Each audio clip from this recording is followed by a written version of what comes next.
falando da cavalaria dos mares, é também falar dos descobrimentos portugueses. E antes de começar a passar os slides, queria só fazer um brevíssimo contexto histórico, ou seja, que estamos no século XV, no campo da história de Portugal. Tivemos a mudança de dinastia no interregno 1383 a 1385, e aí, digamos, um pouco, digamos, a ligar-se muito a este sentido da cavalaria, temos duas grandes figuras neste princípio da nova dinastia Davis, chama-se Davis porque o novo rei, Dom João I, era mestre da ordem Davis, precisamente um cavaleiro de uma ordem religiosa ou militar, e é interessante que tanto o Dom João I se inspirava no rei Artur, porque o Fernão Lopes, que escreveu as Salves Crónicas, e nomeadamente a crónica de Dom João I, relata que um dia Dom João I disse que gostaria de ter cavaleiros como tinha o rei Artur, e o Nuno Álvares Pereira, que digamos que é, em grande medida, o perfeito cavaleiro, que desejava muito ser Galaad, ser casto e puro como Galaad, e Nuno Álvares Pereira foi o grande herói, digamos, desta transição de dinastia, um grande guerreiro, digamos, no primeiro ciclo da sua vida, e depois um grande místico, sabe? Que Nuno Álvares Pereira queria ser como Galaad, ficou muito triste quando o pai lhe disse que ele tinha que casar, portanto que já não podia ficar casto como Galaad, mas depois, digamos, de cumprir aquilo que ele considerou o seu dever militar, consagrou-se, digamos, à sua mística religiosa, mandou construir o convento do Carmo, que hoje está em ruínas, e portanto, tornou-se freire. Simbolicamente, o Nuno Álvares Pereira, este grande cavaleiro, já, ora, 1383, 30 anos depois, precisamente, foi, digamos, com os novos guerreiros a Ceuta, à conquista que os portugueses realizaram em Ceuta em agosto de 1415. E, portanto, de alguma forma, a ida dele a Ceuta, como a ida do seu velho companheiro de armas, o rei Dom João I, simboliza a transmissão, digamos, do ideal de cavalaria às novas gerações. E para verificarmos como esta corte e a Casa Real estava imbuída do espírito de cavalaria, o Gomes de Zurar, o cronista e depois que sucedeu a Fernão Lopes, diz que o rei Dom João I, aos seus filhos, onde temos os infantes Dom Henrique e Dom Pedro na primeira linha, tinha programado organizar um torneio em Lisboa. E a resposta dos infantes, dos príncipes, filhos do rei, não é? Disse que isso era pouca coisa, que eles eram infantes, que eles eram príncipes, e que era pouca coisa combaterem num torneio, quer dizer, queriam algo que fosse um feito maior. Portanto, esta ideia de realizar feitos em que houvesse bastante risco. E foi assim que se acordou, com uma organização impressionante, que se realizasse a tomada de Ceuta em 1415. A tomada de Ceuta, embora fosse necessário, digamos, muitíssimas embarcações, embora se tivesse que passar o Mediterrâneo, eu ainda colocaria como um ato da cavalaria terrestre. Depois é que começaria, a meu ver, a cavalaria dos mares. Mas eu creio que é muito interessante pensarmos como esta época era diferente, que os príncipes, os filhos do rei, arriscaram a sua vida e não vinham por menos para terem a honra de ser armado de cavaleiros. E assim foi. Os portugueses conseguiram conquistar Ceuta e os infantes foram armados de cavaleiros em Ceuta. Ora, depois então é que poucos anos depois o infante Dom Henrique começa o processo que eu costumo chamar a Cavalaria dos Mares. E aí é que me vou apoiar agora numas imagens que fiz.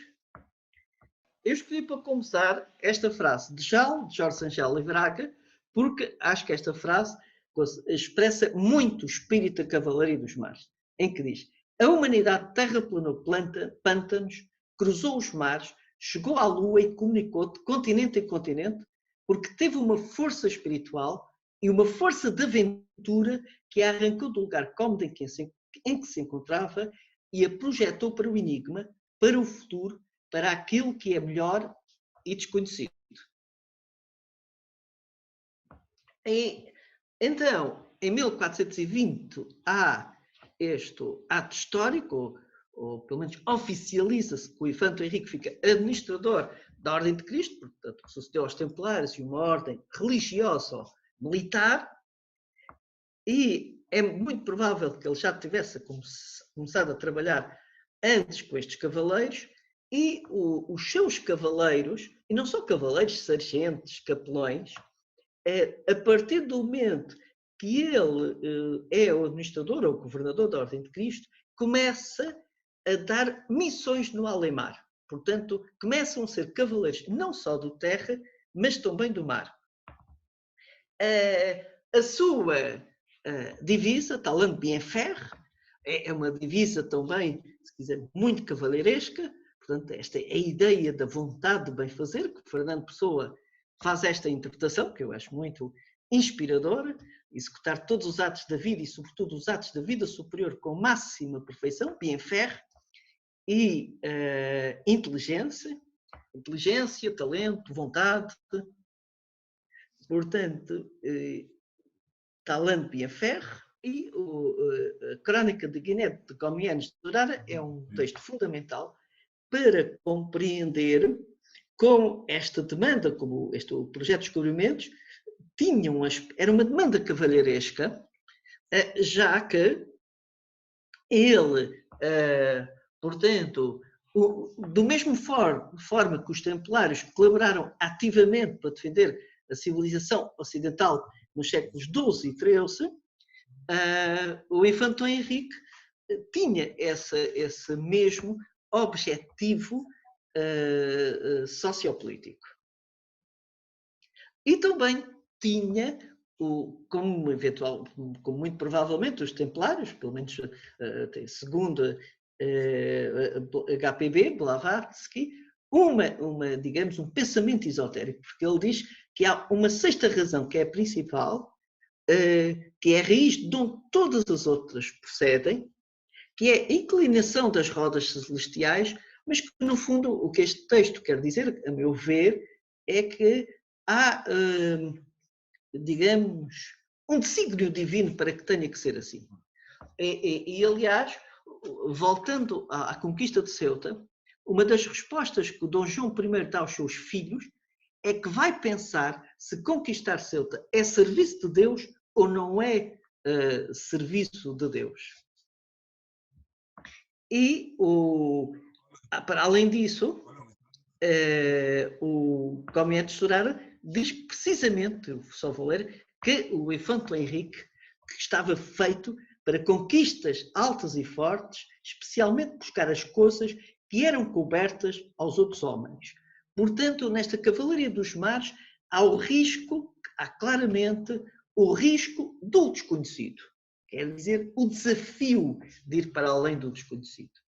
Digamos, muito em síntese, o que eu falei até agora é que quando o Infante Henrique começa como administrador da Ordem de Cristo, oficialmente em 1420, mas talvez até um pouco antes, depois da conquista de Ceuta, começa a dar missões no além-mar. Primeiro,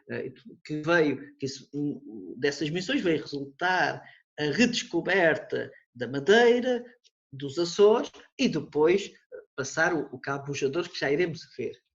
Por outro lado, o seu cronista, Comienes de Sorara, diz claramente que havia uma série de objetivos no Infante Henrique, nomeadamente geopolíticos e religiosos,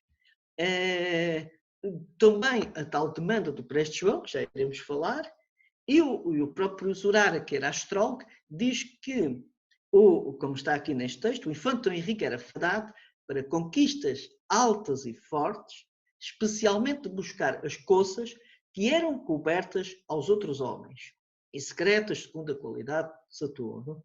E isto liga com um dos pilares da Cavalaria dos Mares, que era vencer o medo ao desconhecido, e iremos ver bem, digamos, um exemplo da vitória sobre o desconhecido no feito de Gilianes.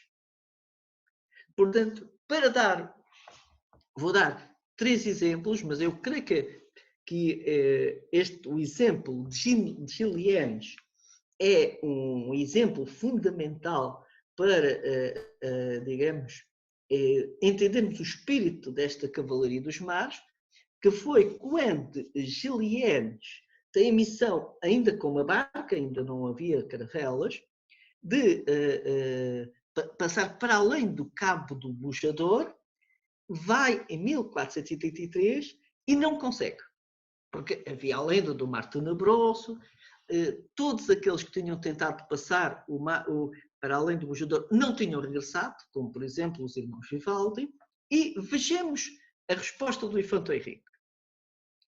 O infante Henrique terá dito aos gilianos: vós não podeis achar tamanho perigo que a esperança do galardão não seja muito maior, e é verdade, eu me maravilho que imaginação foi aquesta que todos os filhares, de uma coisa de tão pequena certidão, que se ainda estas coisas que se dizem tivessem alguma autoridade, por pouca que fosse, não vos daria tamanha culpa. Mas queremos dizer que, por opinião de 4 mariantes, os quais, como são tirados da carreira da Flandres ou de alguns portos para comumente navegam, não sabem mais ter agulha, bússola, nem carta para marear. Porém, vós ide todavia e não temais. Portanto, o que ele está a dizer é que ele tinha que arriscar, tinha que seguir em frente, não podia estar condicionado às lendas da época e que tem que regressar novamente. Portanto, um cavaleiro não pode, tem que ir mais à frente. Estão a ver por ir, ide todavia e não temais. Tem que vencer o medo ao desconhecido. E então, Gilianes, no ano seguinte, voltou e passou para além do Bujador. Foi um feito notável para a época. Como eu já disse, segundo os mapas da época, para além do Bujador, teria um mar tenebroso, uma zona tórrida inabitável. E foi a convicção do infante Sagres, que foi poderosa e magnética, para que estes nautas lusitanos se aventurassem no desconhecido. Este foi, digamos, um dos grandes feitos, digamos, fundamental nas primeiras décadas desta Cavalaria dos Mares. Esta Cavalaria dos Mares havia, digamos, as expedições, todas as expedições mais importantes, tinham, digamos, um capitão, todos aqueles que estavam treinados na cavalaria, nas artes da guerra, e depois este capitão e estes cavaleiros que nós poderíamos dizer que estavam mais relacionados com um primeiro logos, e tinham e depois todos aqueles que aprendiam as ciências do mar, desde das artes náuticas, desde a construção dos navios, desde a pilotagem, e que nós relacionaríamos mais com um terceiro logos. E, portanto, digamos que esta epopeia foi muito a harmonização entre, se quisermos, um primeiro e um terceiro logos, e havia, digamos, formação para as duas áreas. E um dos aspectos onde a disciplina cavaleiresca se aplicou muito era no cumprimento do que se chamava um regimento. Portanto, o regimento era que o infante Henrique, ou depois o Dom João II, que dizer que dava uma série de indicações que tinham que ser cumpridas.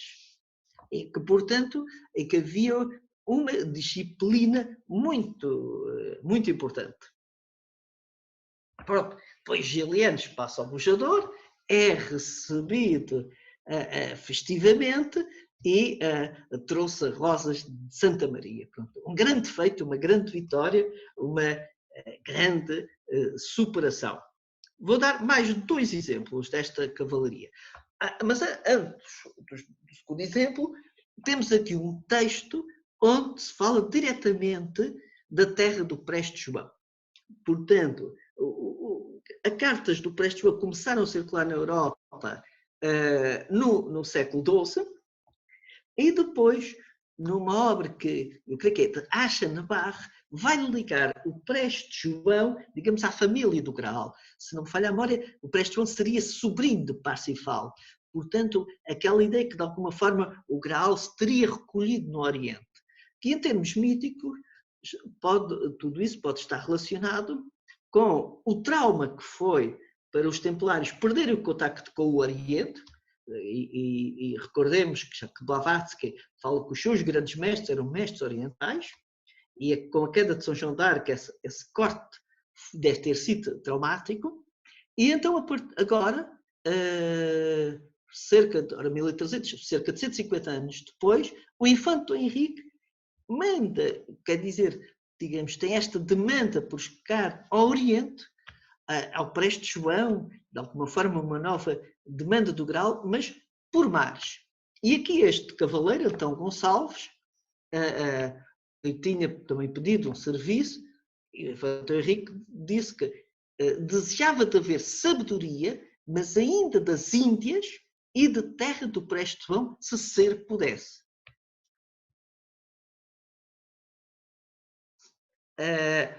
Eu pus esta bula aqui de Nicolau V para, digamos, tal como acontecia com os templários, o infante Henrique tentava sempre oficializar dentro da sede do direito internacional, digamos, estas novas conquistas digamos, da cavalaria cristã.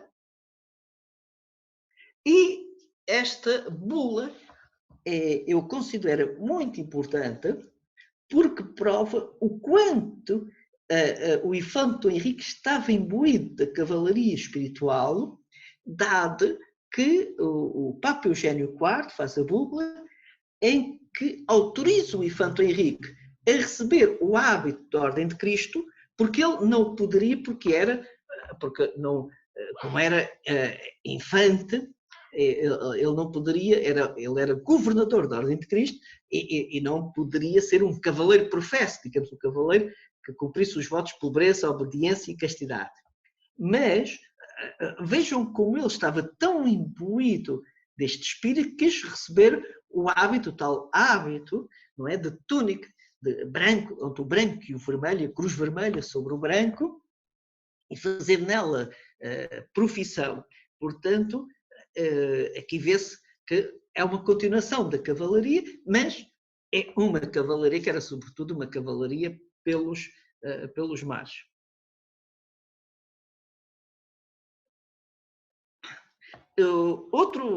Outro exemplo, tem mais 2, é de um grupo de portugueses de Lagos que vai propor-se realizar feitos. Isto é para saber que havia esta ideia de realizar feitos pelo mar, e o infante Dom Henrique vai dizer que, digamos, que a grandeza das coisas é muitas vezes desprezada, onde algumas pequenas são muito louvadas.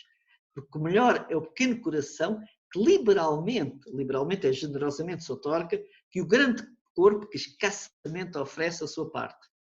E, porém, o oferecimento de vossas boas vontades, estão a ver? A generosidade traz consigo maior valor que de grandes serviços de outros mais poderosos, que me com tão bom desejo não fossem otorgados, de cuja certidão eu não hei mestre outra mais certa testemunha que as vossas obras passadas, pelos quais sou constrangido de vos honrar, portanto a honra da cavalaria é muito importante, e acrescentar com aquele amor, e desejo que o farei aos mais principais de cada uma das minhas vilas ou lugares, nas quais, por mercê del Rei meu Senhor, depois dele tenho inteira jurisdição.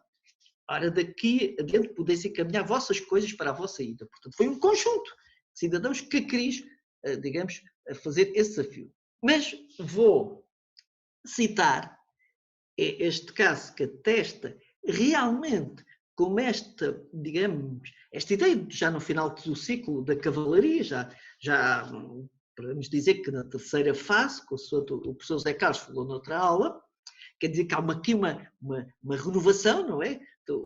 Portanto, estamos a passar da Idade Média para o Renascimento, mas vejam que o imperador Francisco III, do Império Sacro-Germânico, envia o seu gentil homem para se iniciar na cavalaria dos mares.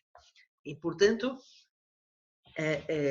e que o Zurara narra na Crónica de Guiné 64. E diz o Zurara na Crónica da Guiné: e acertava-se de ser ali um gentil homem da casa do imperador da Alemanha, o qual se viera à casa do infante com a intenção de o aviar para Ceuta, onde desejava ser cavaleiro, fazendo primeiramente tanto por sua honra, porque o merecesse, cujo nome era Baltazar. E certamente, segundo aprendemos, que o coração não lhe faleceu para seguir seu bom propósito, que com muito grande honra recebeu sua cavalaria, fazendo primeiramente muito assinaladas coisas por sua mão. E este dizia por muitas vezes que desejava muito, antes que desta terra partisse, ver alguma grande tormenta. Estão a ver? Não era uma batalha agora, era ver alguma grande tormenta. Quer dizer, superar a força de Poseidon, para poder falar em ela àqueles que nunca a viram. E certamente que lhe não foi a fortuna escassa, no cumprimento do seu desejo, que ele se acertou de ser com Antão Gonçalves, o tal Antônio Gonçalves que já tínhamos falado, como já dissemos, querendo ir ver aquela terra antes que desta partisse. E foi a tormenta tão grande que por maravilha escaparam da perdição.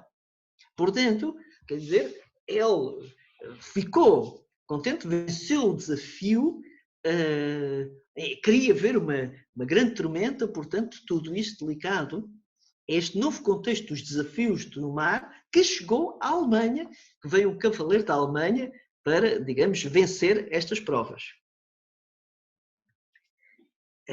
Portanto, neste contexto, esta foi esta renovação final já entre a passagem da Idade Média para o Renascimento, que a energia da cavalaria passou para estas provas do mar, onde poderiam ganhar honra e testar a sua coragem. Pronto, para finalizar, temos aqui, só pus uma caravela, mas só para vermos os grandes feitos. Este é um mapa de 1482. Vejam, não há nada aqui. Temos aqui Portugal, vejam, segundo Paulo, não há nada. Pronto. Eles iam ao desconhecido. E vejam o mapa que os portugueses fizeram em 1502. Olha esta perfeição da África. Olha a diferença.